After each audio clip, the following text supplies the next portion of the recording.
I'm going to tack the backstory for this song onto the end of the recording. This is In the Ghetto, recorded and released by Elvis Presley in 1969 on his album From Elvis in Memphis. Hope you enjoy it. Thanks for watching.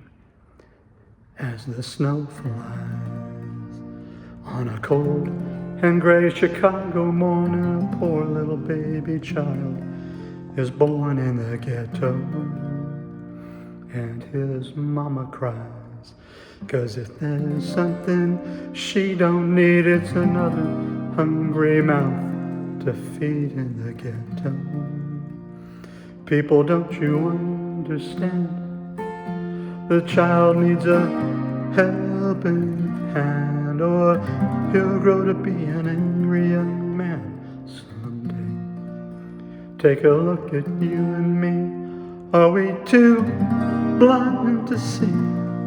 Or do we simply turn our heads and look the other way?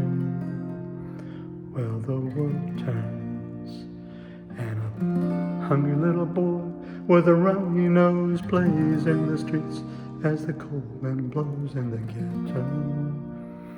And his hunger burns, and he starts to roam the streets at night, and he learns how to steal, and he learns how to fight in the ghetto.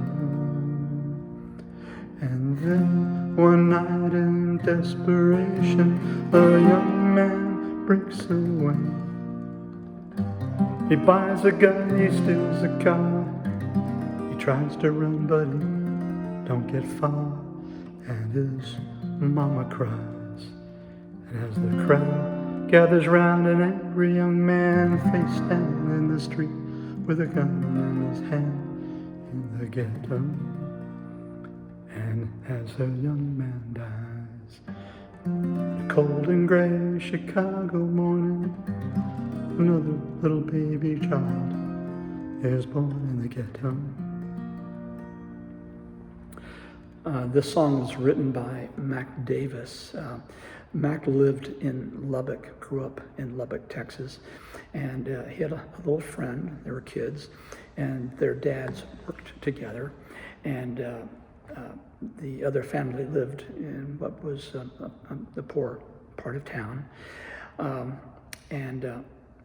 Mac was trying to write a song about he called it the vicious circle. He started to call it the vicious circle, which became In the Ghetto, about a young child growing up without a father, poor, and the cycle just continues on. A friend of his, I think his name was Freddie Weller, had been a lead guitarist at one point for Paul Revere and the Raiders, had shared a guitar lick that he had with Mac. And Mac took it home, was messing around with it, and used it in this song. And at that time, again, he was going to call it the vicious circle, but the term the ghetto was just starting to be used more. And so he came up with the name In the Ghetto, wrote the song, actually called his friend, late one night, early one morning, over the phone and sang it to him. And it was Freddie Weller, and he pretty much immediately knew it would be a big hit. My understanding is that he offered it to Elvis. Elvis at first was a little bit hesitant to do it because he thought it would be pretty controversial, but then he also knew it would be a big hit, so he went ahead and recorded it. Sorry for stumbling through the backstory. Hope you enjoyed this. Thanks for watching. Have a good evening. Bye.